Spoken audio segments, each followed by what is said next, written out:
You have questions, What is slashing? we have answers. Slashing is, like that, you know? Mm-hmm. And there's a penalty for that? Yeah.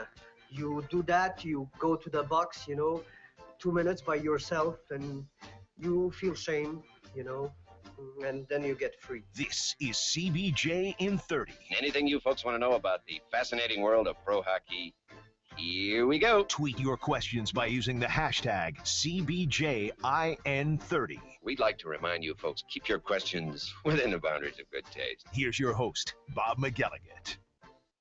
Well, welcome to another edition of CBJ in 30. Here we are, Friday, June 20th, 2014, and the draft is now just 7 days away in Philadelphia. Coming up next Friday, the Blue Jackets will be making the number 16 overall selection. That's what they're scheduled to have anyway. Anything can change between now and then. Anything can change at the draft. Here we are today in the luxurious scoreboard production room. All of the other screens are blank here today because there's nothing going on. There's no reason to have a scoreboard going on. So, just kind of hanging out today. There is an event in the arena. It's really, they're going through some run-throughs. So I figured we'd pick a nice place where I could get together with some of my favorite friends here. But they're all off camera. Figure that out. Big news today. Well, it's big news for the Blue Jackets. It's why you tune into this. It's why you listen. It's why you watch. Nikita Nikitin's rights have not been traded to the Edmonton Oilers, but the Edmonton Oilers have been given permission to talk to the agent of Nikita Nikitin. Now, we've talked about Nikitin many, many times on this show, and the fact that he is an unrestricted free agent, so the likelihood of him returning to the Blue Jackets is not very good anyway. He is a guy that has served a very good purpose here in the last couple of years, but he's also a player that there are a lot of young defensemen pushing. And they are guys that, Dalton Prout is one of them. And he is a big-bodied defenseman. His traits and the game that he plays are very similar to Nikita Nikitin's. Then you have Tim Erickson that's trying to break into the mold on the blue line this year as well. So there are a lot of players. There are a lot of defensemen, and Nikita Nikitin has always seemed to be on the outside looking in from the end of the regular season until now. And now the Edmonton Oilers have the right to talk to him and see if they can come to a contractual agreement with him. If they can, then a trade would be consummated between the Blue Jackets and the Oilers. Probably would be a late-round draft pick to give those rights officially to the Edmonton Oilers. So this is not a bad play at all by the Blue Jackets. In fact, this is a great play by Jarmo Kekalainen because you basically have a player that you're going to lose through unrestricted free agency, a player that you've already accepted that you're willing to lose through free agency. You're going to let him walk. You're going to let him take off. And all of a sudden you have a team coming along that might be willing to give you something. So, hey, if you get a 6th or 7th round draft pick in exchange for Nikita Nikitin, you've got something in your hand as opposed to nothing in your hands when he does walk away, no matter where he goes. And this could be a good fit for the Edmonton Oilers because what are the Oilers missing the most? Defense, and especially a consistent defense there. They do have some guys that they're pretty high on, but, we just talked a couple of days ago how the general manager of the Edmonton Oilers, Craig McTavish, said that he would like to add 4 or 5 players through free agency or trade. He wants to add a handful of players to his team, and especially on the blue line. And Nikita Nikitin is, the guy that obviously he's familiar with Edmonton and I think he would be a good fit there. And he's going to need somewhere to go. He brings a lot of things to the table for that team. Again, being a big-bodied guy. One thing I think about Nikita Nikitin, and I said this throughout the course of the year, I've said it for the last couple of years, he has a tremendous shot. He has a very heavy shot from the point. But I don't think that he ever used that shot enough. And he didn't use it effectively enough, but he just didn't take enough shots for my liking. I could never understand that. If you have that big, heavy slap shot where you can really have the puck explode off your stick, and especially when you're getting a chance to play on the power play, look what the Los Angeles Kings did throughout the playoffs. What did they do? A guy in front of the net set up a screen and blasted. Willie Mitchell was blasting shots from the blue line throughout the entire playoffs. So Nikita Nikitin has a big, heavy shot. I just don't think that he ever took it enough. I don't know why that is. I don't know if he was always looking for a better play, if he thought somebody else had a better angle, if he thought somebody else had more of a chance of hitting the net with it. I have no idea what his mindset was. But I just, one thing I always wondered about him is, why do you not shoot the puck more? And if he goes to another situation, maybe he'll get into that spot where he's going to shoot the puck more or whatever. But again, the bottom line for the Blue Jackets is this is not a guy in the future plans. You had a team come to you. You give them the right to negotiate with his agent. You're granting them permission. Go ahead, talk to my guy. If you can work something out, then we'll do a trade. If you can't work anything out, no harm, no foul. Doesn't matter. So I think this is a good play by Jarmo Kekalainen. Go ahead and let them talk to them. If things work out, so be it. Then you get something instead of getting absolutely nothing. So, again, no surprise here. He's not a guy that, you're not going to sit here and say, oh, I can't believe that they didn't make a different decision on him. I can't believe that they didn't reconsider and have him stay. That was never going to be the case. So you might as well try to get something out of Nikita Nikitin when you get the opportunity. So we'll see how that whole thing plays out between now and Monday. And by the way, I'll just tell you right now, on Monday, we're scheduled to have the Blue Jackets general manager, Jarmo Kekalainen, on this show. So that's one of the things that we can talk about with Jarmo on Monday. Maybe this thing plays out over the weekend. And there's a good chance of that because the free agency period, even though it's officially starting on July the 1st, that's when you can sign free agents. You can entertain potential free agents starting on June 25th, and that's on Wednesday. So the Edmonton Oilers would more than likely want to get something done before Wednesday if they have a real interest, before maybe somebody else comes along and starts courting him. They'll want to get something done. So by Monday, there's a very good possibility that we could have more news on Nikita Nikitin. One thing we definitely will have by Monday is the NHL regular season schedule. That is slated to come out sometime on Sunday afternoon. Now, of course, the preseason schedule just came out, and preseason schedule is great. It's nice, and the Blue Jackets are going to play some quality opponents. But again, that's the preseason. That's when you start to get excited. That's when you get a look at some of your younger players, your Kirby Reichels, your Alexander Wenbergs, those kind of players. See who's able to make the team, if anybody. And then when you get down to that nitty gritty and you get that real schedule, that's what you're really waiting for. That's the meat and potatoes of it. When you see that schedule actually hit the web or be in your hand, that's when you know that you're not all that far away. And that's coming up on Sunday afternoon. The NHL will release the season schedule for all of its teams. I think tomorrow teams might release when their opening night is. Their home opener is going to be. And I'll tell you this. This is a tease, and this is all I'm going to say. You'll like the home opener. You're going to like it anyway. You could have it on a Monday at midnight, and you'll like it this year anyway because of the Blue Jackets coming off that successful run last year. There'll be a lot of excitement, but you're going to like it. I'm telling you. And we'll talk about that on Monday again with Jarmo and get prepared for the draft with him, talk to him about what he's looking for, what he hopes to do. We can, bring up the R.J. Umberger situation as well. Maybe that's something that I don't know if he is able to get anything done by Monday. I would say probably not, but things are going to start rolling here. If indeed there are going to be trades made, if it is going to be a big windfall at the draft, those things are going to start this weekend and early next week. And you're going to see teams starting to get everything in order and, be ready to go. Not that there's not going to be drafts or trades that potentially go on Wednesday, Thursday, and even Friday on the draft floor. Absolutely. That's a great possibility. But you could see some things start rolling in the early part of the week. I've been telling you for days, nobody's going to show up at the draft without a head coach. And I'm still going to stick to that, and teams are getting even closer. Carolina Hurricanes hired their guy yesterday. This is kind of a strange thing.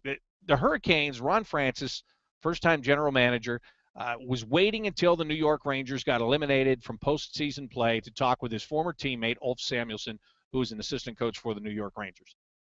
So he waited all of that time. He interviewed other guys, but he waited all that time to talk with Ulf Samuelsson. And then yesterday hired Bill Peters to be the head coach of the Carolina Hurricanes. Now, Bill Peters was an assistant for Mike Babcock in Detroit. So apparently whatever Francis discussed with Ulf Samuelsson, there was just something that he didn't feel was a fit there, and he felt that Bill Peters was going to be a better guy to run his team in the way that he wants it run. So, it's another Detroit assistant. We saw Paul McLean a couple of years ago leave Detroit and go to the Ottawa Senators, and he's done a good job in Ottawa. He did a good job a couple of years ago. This year, they struggled, and now they've got these issues with Jason Spezza wanting traded out of there, and they might lose some guys via unrestricted free agency, but that doesn't take away from the job that he's done as coach. He's done a very nice job there. So now Detroit feeding somebody else from the assistant coaching ranks to the head coaching ranks, and that will be Bill Peters with the Carolina Hurricanes.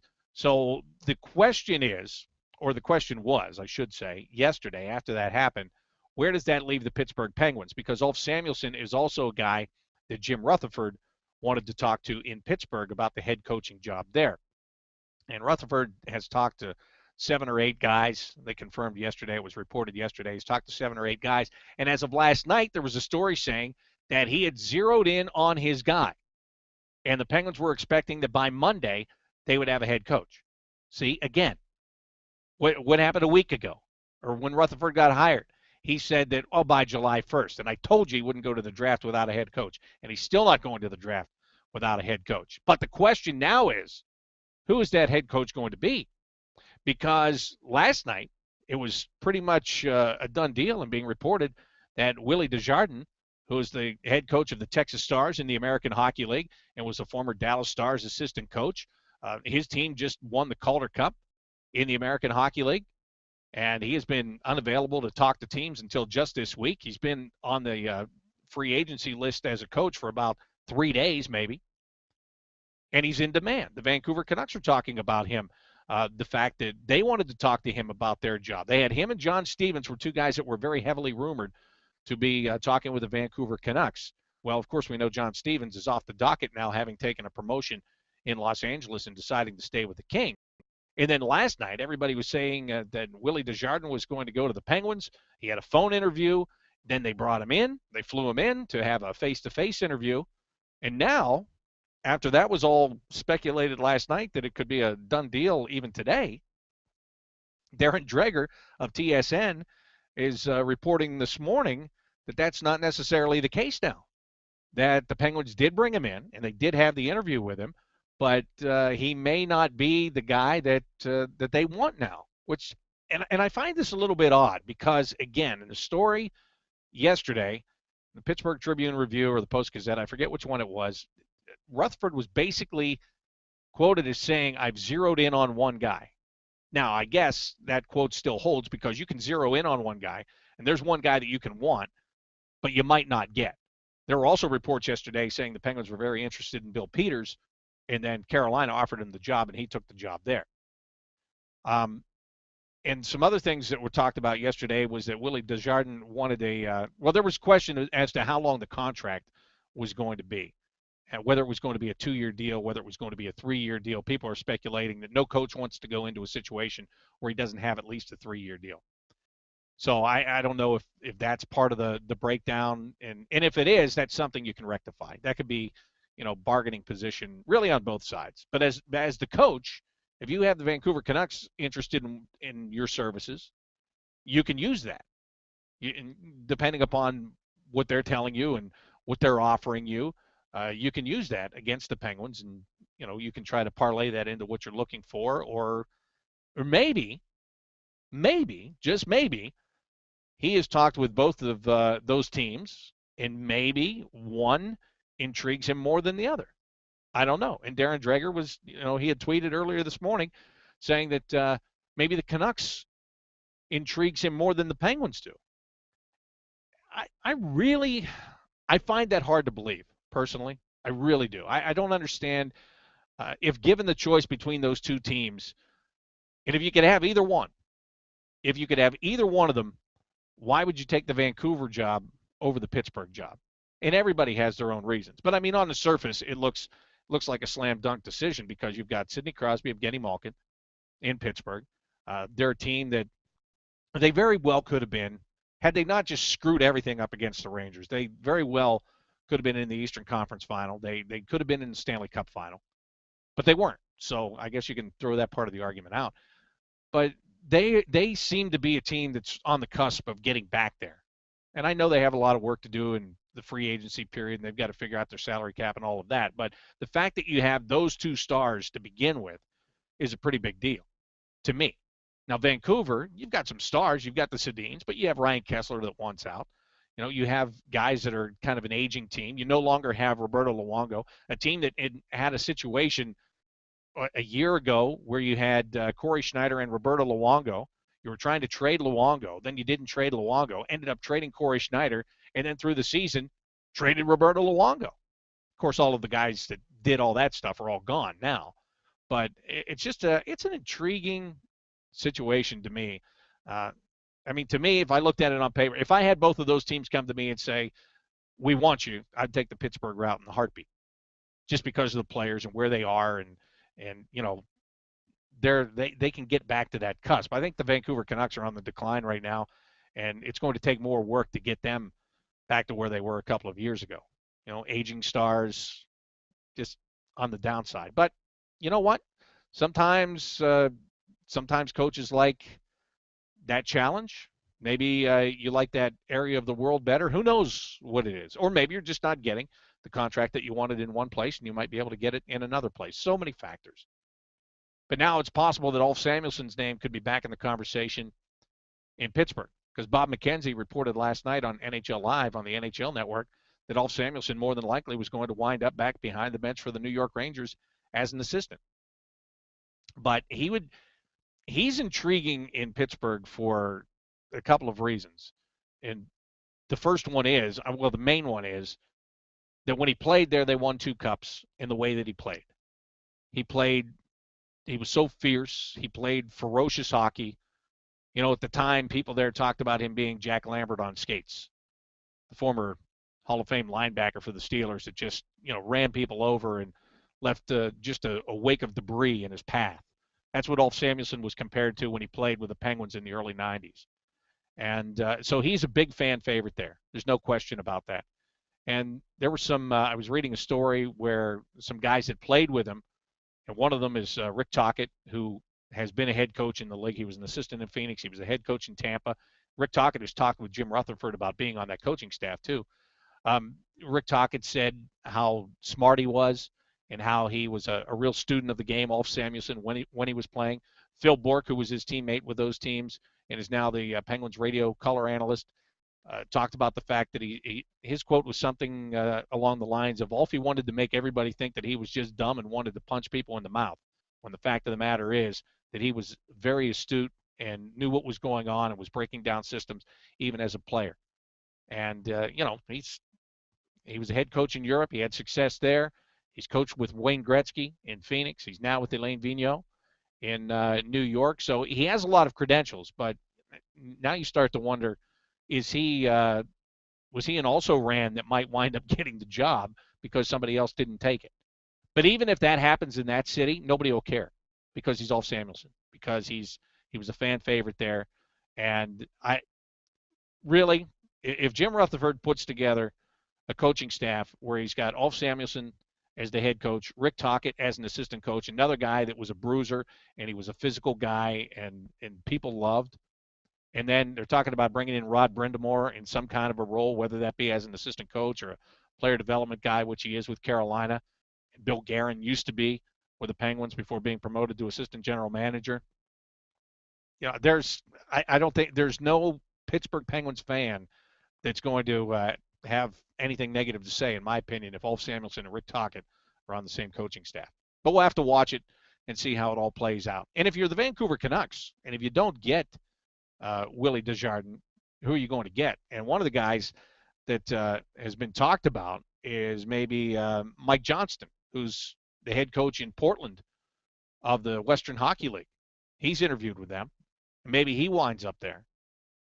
I'm trying to figure out if it's like musical chairs, and if you're Vancouver and there's that last chair, and who's going to be left for you to take when it's all said and done. But Mike Johnston's got some great credentials. He's run some great teams there in Portland. So if things work out that way and the chips fall a certain way, maybe the Canucks will figure that he's a guy for the job. And the other thing, and I haven't even mentioned Dan Bylsma in all of this. Where's he at? Is he anywhere? Dan Bylsma interviewed with the Florida Panthers. Well, he's interviewed with everybody except Pittsburgh, obviously. They don't fire you and then re-interview you. They just fire you. But the Florida Panthers, it's being reported really it's Bausma and former Blue Jackets head coach Gerard Gallant, who's an assistant with Montreal now. And again, just the other day, I said Gallant's got I think he has a real advantage here because Jonathan Huberdeau played for him in the Quebec Major Junior Hockey League. And he's a superstar. He'll potentially be a superstar on that Florida team. And he's already got that relationship. It'll be a young team. And again, Gerard spent those years in junior. He knows how to work with young players. He knows how to get a lot out of young players. That could be a fit. And some people would probably say, well, how do you hire Gerard Gallant over Dan Bausma? But if you have the right fit, it works. There was also a report saying that Bausma asked for a boatload of money out of the Florida Panthers, which I would too. Dan Bausma's in the driver's seat. No matter what he does, he's in the driver's seat. He is in demand, and he can demand. So if it's a situation that maybe he thinks it's going to take some time to get it together, and you'll want a little bit more security. You want to get paid a little bit more. Because if it doesn't work out and you get fired, you want to take the most amount of money you can with you before you go somewhere else. And, you know, Bausma is coming off working for a team where he did win a Stanley Cup ring as a head coach. So he's always going to have value for that. But when he goes into his next situation, it's got to be a good situation. Because when you win that Stanley Cup coming in from the American Hockey League in your first year, that's a great story. Then you go 4 more years and you don't win it, and you don't, in a couple of those years, you don't even get to the conference final. And then you get fired. And now if you go to the next situation and you don't have success, all of a sudden your brand is going to be tarnished. So if you're going to go into that situation in Florida with young players, you know, maybe you want a little bit more coin to do that. But I like Gerard Gallant. I like him a lot. I think he's a great person. You know, the guys with the Montreal Canadiens this year, if you went and talked to Canadiens players, and we did when we were there, we would go into their room and talk to players. They love Gerard Gallant. They just love his demeanor. They love what he brings as a person. And he's a fantastic guy. He's just a down-to-earth, fantastic guy. And I think he would do a good job with that team if he gets the opportunity to do that in Florida. And I hope he does get that opportunity to do it. And I won't care what anybody writes or tweets or whatever about how you should have got this guy who had more experience or this or that. Knowing Gerard Gallant, he's a great person. And if he winds up with that job, and some are saying that he could wind up with it as early as today. So if that's the case, so be it. Maybe Dan Bausman's the guy that's left out when the musical chairs stop. But that wouldn't even matter to him. If I was him, I wouldn't even care. And the reason that I wouldn't care is because I know I'm still going to get a job somewhere. You're still getting paid. Penguins are still paying you. And then all you have to do is sit back and wait. Because at some point during the season, somebody will get let go, and your phone's going to ring. He did TV for the NHL Network. I told you this last week or whenever it was that he did that game on the Stanley Cup Final. He could get a job doing that easily. Make some extra cash, hang out, wait for a good situation. If it doesn't work out for him in the summer, so what? Keep taking a check, stay around the rinks, and just wait. Just wait, because it'll happen. Somebody will have something happen at some point. All right, let me get a couple of questions here before I run out of time on you already. Kevin wants to know, with the schedule coming out on Sunday, would you rather take a West Coast trip early in the year or late in the year? Now, Kevin, I'm going to answer that question. You're asking me the question, okay? So I'm going to answer the question, and it's probably not going to be the way that you expect the question to be answered. Because I'm assuming that you're asking the question like, when would you rather face these West Coast teams? When would you rather play the Kings? Early in the season, maybe when they're still trying to get their legs underneath them after a long Stanley Cup run, or later in the season? I'm assuming that's the way you're asking the question, Kevin. But here's my answer. I would rather go sometime in January or February. You know why? Because it'll be cold here, and it won't be cold in California. That's my answer to your question. As far as from the team perspective, I don't think it matters when you go.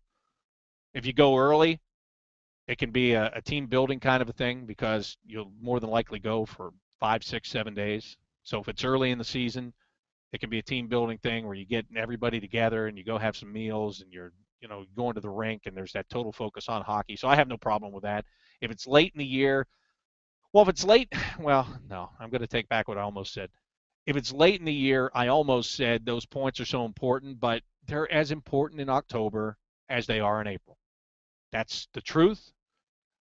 You tend to kind of poo-poo some losses early in the season, but you're always looking back in March and saying, oh, remember that game that was blown with 30 seconds left in L.A. back in October? Man, that 1 point would have helped out a lot. So it doesn't matter. The true answer from a hockey perspective, it doesn't matter. It doesn't matter when you go. But I would rather go when it's cold here. I'd rather go to Florida when it's cold here. I'd rather go to Edmonton and Winnipeg in October or April. But I have a sneaking suspicion we'll wind up in some of those places in January just to get the effect of it. Or, as Dickie Dunn said in Slapshot, trying to capture the spirit of the thing. Yeah, thanks. Oh, let's see what else here. CBJ or Die says, I want to see the Jackets play the Leafs for the home opener. Start the season off with a nice win. I'm not even touching that. I'll say this. Last year there were some nice wins against that team.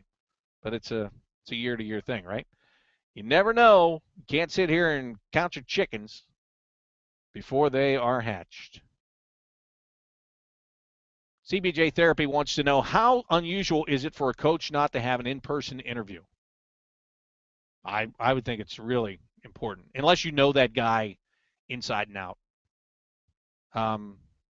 If you're a general manager and you have a previous relationship with a guy, like we were talking about Ron Wilson.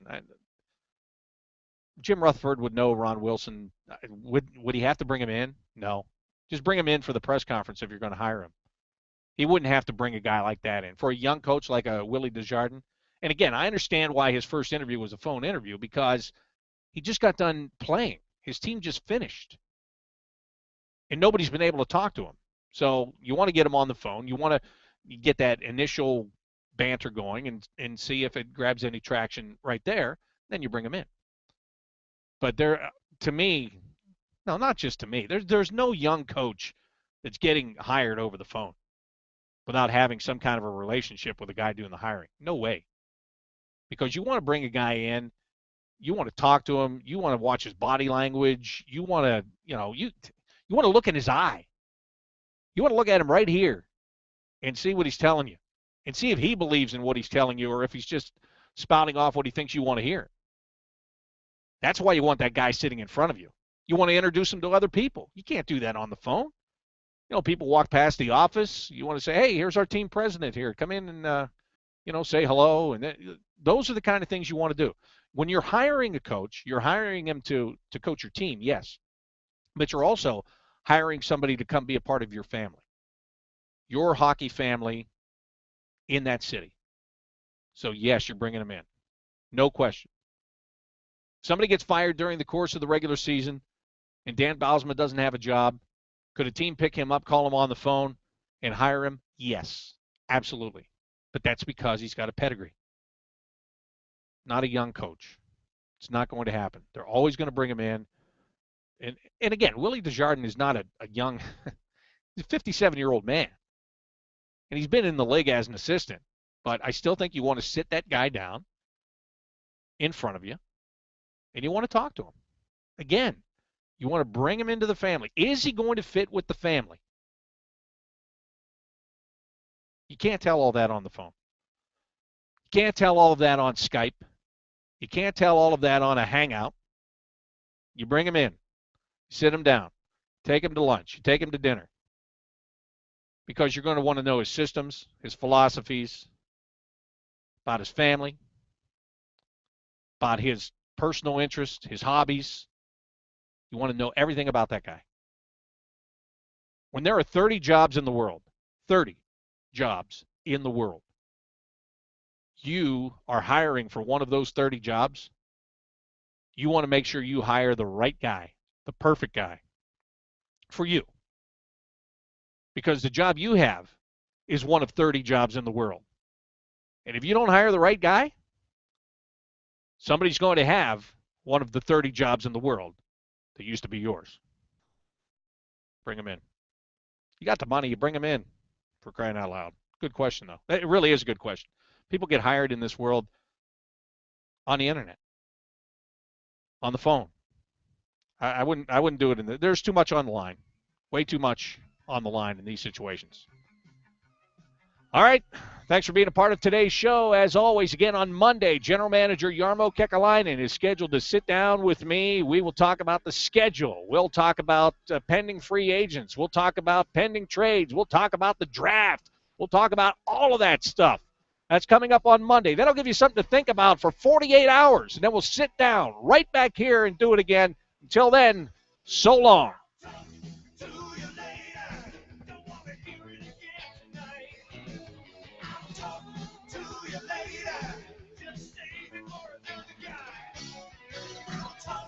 to you later. Don't wanna hear it again.